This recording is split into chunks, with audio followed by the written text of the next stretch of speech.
आम आदमी पार्टी के नेता सौरभ भारद्वाज बेरोजगार नेता के राजनीतिक दिवालियेपन का शिकार हैं। उन्होंने घायलों के ऊपर जो राजनीति करने की चेष्टा की है वो आम आदमी पार्टी और उसके नेता की निम्न मानसिकता को दर्शाता है कि अपनी राजनीति के लिए ये लोग कुछ भी कर सकते हैं।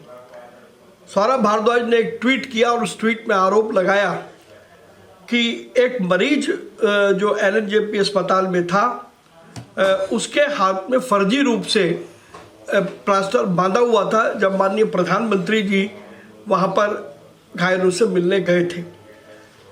10 तारीख को जब ये ब्लास्ट हुआ उस रात को दिल्ली की माननीय मुख्यमंत्री श्रीमती रेखा गुप्ता घायलों से मिलने गई तो उस समय उस मरीज के हाथ पर प्लास्टर नहीं था, क्योंकि थोड़ी देर पहले ही उस मरीज को अस्पताल में एडमिट किया था और हम सब जानते हैं कि मरीज को एडमिट करने के बाद उसका परीक्षण होता है और आवश्यकता होने पर प्लास्टर चढ़ाया जाता है। तो उस वक्त उस मरीज के हाथ में प्लास्टर नहीं था। 11 तारीख को दोपहर 12:15 बजे मैं एलएनजेपी अस्पताल गया और मैं सभी घायलों से मिला तो मैंने देखा कि जिस मरीज का जिक्र हो रहा है उस मरीज के हाथ पर प्लास्टर था। और उसी समय जब मैं एलएनजेपी से बाहर निकल रहा था तो सौरभ भारद्वाज भी वहाँ पर आए और वो भी घायलों से अवश्य मिले होंगे और चित्र उन्होंने भी लिए होंगे। 12 तारीख को माननीय प्रधानमंत्री जी एलएनजेपी में घायलों से मिले हैं और सभी घायलों से जब उन्होंने मुलाकात की तो जिस मरीज का जिक्र हो रहा है उस मरीज के हाथ पर प्लास्टर था।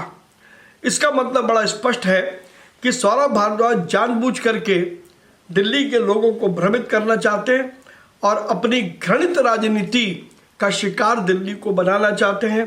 इतने बेहद संवेदनशील मुद्दे पर सौरभ भारद्वाज राजनीति करें ये किसी भी हालत में स्वीकार नहीं होगा। और प्रधानमंत्री जी पर तंज कसना कि उनके आने पर प्लास्टर लगाया गया ये सरासर झूठ है। मैं सौरभ भारद्वाज को चुनौती देता हूं कि वो भी वहां पर गए थे एलएनजेपी अस्पताल में जब मैं गया था, मेरे बाद सौरभ भारद्वाज गए हैं। अगर उनमें हिम्मत है तो वो जो चित्र उन्होंने वहाँ खींचे होंगे उस चित्र को वो दिल्ली की जनता को दिखाएं। दूध का दूध और पानी का पानी हो जाएगा, मामला साफ हो जाएगा। ऐसे मामलों पर राजनीति करके राजनीतिक स्कोरिंग करना ये आम आदमी पार्टी कर सकती है। इस पार्टी और इसके नेताओं में संवेदनशीलता का बहुत अभाव है और मुझे शर्म आती है कि इस प्रकार की राजनीति घायलों पर अगर की जाएगी तो उसका क्या हश्र होगा।